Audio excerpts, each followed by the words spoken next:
স্থানীয় সরকার প্রতিষ্ঠানের অন্যতম প্রধান গুরুত্বপূর্ণ ইউনিট পৌরসভাসমূহে পর্যায়ক্রমে নির্বাচন অনুষ্ঠিত হচ্ছে।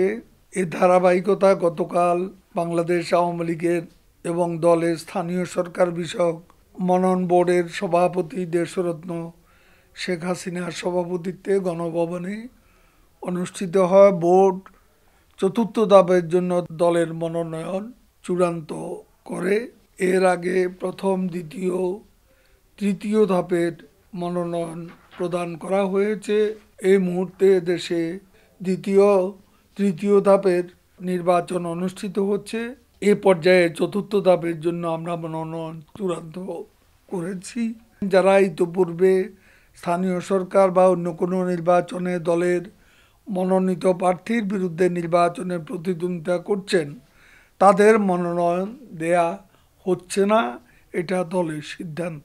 এ বিষয়ে দলের মাননীয় সভাপতি বঙ্গবন্ধু কন্যা শেখ হাসিনা ও আওয়ামী লীগের অবস্থান স্পষ্ট। যারা দলীয় সিদ্ধান্তের বাইরে গিয়ে নৌকা প্রতীকের বিরুদ্ধে প্রার্থী হয়েছেন বা হচ্ছেন, তাদের ভবিষ্যতে আওয়ামী লীগের মনোনয়ন পাওয়ার সুযোগ থাকবে না। স্থানীয় সরকার পর্যায়ে চলমান পৌরসভা নির্বাচনে আমাদের দলের কেউ কেউ দলের মনোনীত প্রার্থীর বিরুদ্ধে স্বতন্ত্র প্রার্থী হিসেবে নির্বাচনে প্রতিদ্বন্দ্বিতা করছেন। আবার কোনো কোনো দায়িত্বশীল নেতা ও জনপ্রতিনিধিগণ দলের বিদ্রোহী প্রার্থীদের মদত দেওয়ার অভিযোগও আমরা পাচ্ছি। বাংলাদেশ আওয়ামী লীগ একটি বৃহৎ রাজনৈতিক প্রতিষ্ঠান। প্রতিটি পৌরসভায় একাধিক যোগ্য প্রার্থী রয়েছে। মনোনয়ন বঞ্চিত হলেও একজন যোগ্য ত্যাগী নেতাকে সাংগঠনিক বা দলীয় অন্য পর্যায়ে মূল্যায়নের যথেষ্ট সুযোগ রয়েছে। যারা বিদ্রোহ না করে দলের সিদ্ধান্ত মেনে চলবেন এবং দলীয় প্রার্থীর বিজয়ে নিবেদিত প্রাণ হয়ে কাজ করবে, তাদের দলের ভবিষ্যতে যথাযথভাবে মূল্যায়ন করা হবে। তাই ভবিষ্যৎ মনোনয়ন এবং গুরুত্বপূর্ণ পদ প্রাপ্তির জন্য সংশ্লিষ্টদের দলীয় শৃঙ্খলা মেনে চলার আহ্বান জানাচ্ছি। আমি দেশরত্ন শেখ হাসিনার নির্দেশে বাংলাদেশ আওয়ামী লীগের পক্ষ থেকে সংশ্লিষ্ট সকলকে আহ্বান জানাচ্ছি, দলের শৃঙ্খলা ও স্বার্থপরিপন্থী কর্মকাণ্ড থেকে আপনারা সরে দাঁড়ান। অন্যথায় এই সকল সংগঠন বিরোধী কর্মকাণ্ড ক্ষমার অযোগ্য অপরাধ হিসাবে বিবেচিত হবে এবং বাংলাদেশ আওয়ামী লীগ সংশ্লিষ্টদের বিরুদ্ধে কঠোর সাংগঠনিক ব্যবস্থা গ্রহণ করবে। যারা দলের সিদ্ধান্ত মানবে না, তারা ভবিষ্যতে শুধু মনোনয়ন বঞ্চিতই হবে না, দলের গুরুত্বপূর্ণ পদ পাওয়া থেকেও তারা বঞ্চিত হবেন।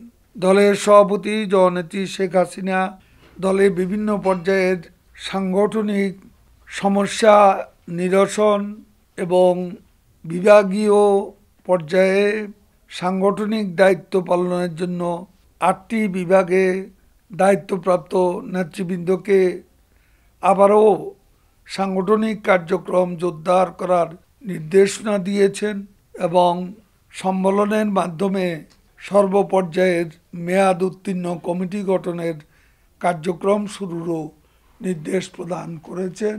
যে আওয়ামী লীগের সাংগঠনিক কার্যক্রম স্থগিত বা বন্ধ রয়েছে, আমাদের কার্যক্রম চলছে সীমিত আকারে হলেও। এই কার্যক্রম সামনের দিকে জোরদার করার প্রস্তুতি নিতে প্রধানমন্ত্রী এবং আমাদের পার্টির সভাপতি দেশরত্ন শেখ হাসিনা নতুন করে নির্দেশনা প্রদান করেছেন। দেশে করোনা সংক্রমণ রোধ, আক্রান্তদের চিকিৎসা, অসহায় মানুষের সুরক্ষা এবং জীবন জীবিকা সচল রাখতে বঙ্গবন্ধু কন্যা দেশরত্ন শেখ হাসিনা অত্যন্ত দক্ষতার পরিচয় দিয়ে যাচ্ছেন।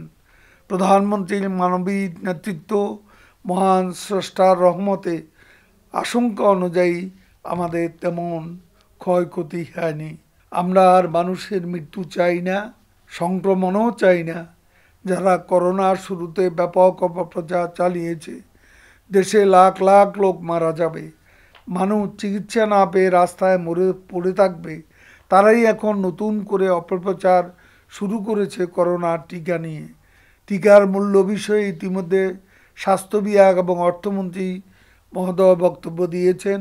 আসলে ভ্যাকসিন নিয়েও বিএনপি অপরাজনীতি প্রয়াস চালাচ্ছে। দেশের জন্য কল্যাণকর প্রতিটি কাজকে প্রশ্নবিদ্ধ করাই যেন তাদের এখন স্বভাবে পরিণত হয়েছে। করোনার টিকা সরকার এত তড়িৎ গতিতে ব্যবস্থা করতে সক্ষম হয়েছে, এটাই তাদের গাত্রদাহ। সরকারের জননন্দিত কাজে প্রশংসা বিএনপির অভিধানে নেই। তারা অন্ধ সমালোচনার বৃত্তি আবর্তিত হতে থাকুক আর আত্মদহনে দগ্ধ হতে থাকুক। আমরা যে দেশরত্ন শেখ হাসিনার সাহসী ও মানবিক নেতৃত্বে এবং নির্দেশনায় করোনা পরিস্থিতি ব্যবস্থাপনার মতো টিকা সংগ্রহ এবং টিকা প্রদানের কার্যক্রমও দক্ষতা স্বচ্ছতার সঙ্গে শেষ করব ইনশাল্লাহ।